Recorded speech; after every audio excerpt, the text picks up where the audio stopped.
कहा कि आपके अधिकारियों ने उसे रोक लिया। यह कोई चुल्लू का पानी नहीं है जो हाथ से रोक लिया गया। और अब जब जल बोर्ड की तरफ से भी यह बात आ चुकी है कि पूर्णतः गलत है, तो यह दर्शाता है कि आम आदमी पार्टी और केजरीवाल जी ने उस निचले और छिछले स्तर का आरोप एक दूसरे प्रदेश की सरकार पर लगाने का प्रयास किया है, जो युद्ध के समय पाकिस्तान ने भी भारत पर नहीं लगाया था कभी, कि हमने उनकी नदियों में जहर घोल दिया है। मगर सर्जिकल स्ट्राइक पर सबूत मांगने वाले आम आदमी पार्टी और केजरीवाल जी ने उस स्तर का बयान दिया है जो इस तथाकथित नई राजनीति के दावेदारों द्वारा राजनीति की नई निकृष्टता और राजनीति की नई निम्नता का प्रमाण बनकर उभर रहा है। अब यह दिल्ली की जनता को तय करना है कि वो अपनी हार को साफ दीवार पर लिखी इबादत की तरह देखकर विक्षिप्तता में आ गए हैं, या निकृष्टता का प्रतीक है, या निम्नता का प्रतीक है।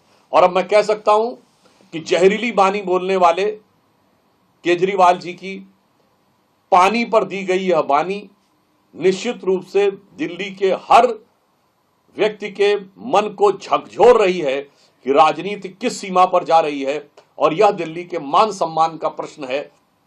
तो मैं एक पंक्ति में कहना चाहूंगा, दिल्ली की जनता से आह्वान करना चाहूंगा कि देखिए, पानी के दोनों अर्थ होते हैं। पानी का अर्थ पानी भी होता है, वाटर या जल जिसे हम पीते हैं, और पानी का अर्थ मान सम्मान भी होता है।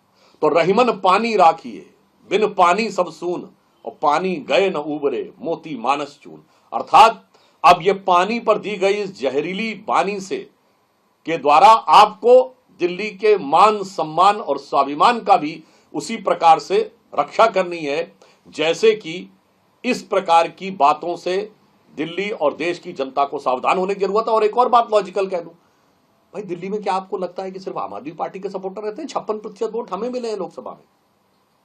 और हरियाणा के बाद दिल्ली, और दिल्ली के बाद गंगा जमुना जी उत्तर प्रदेश में जाती हैं।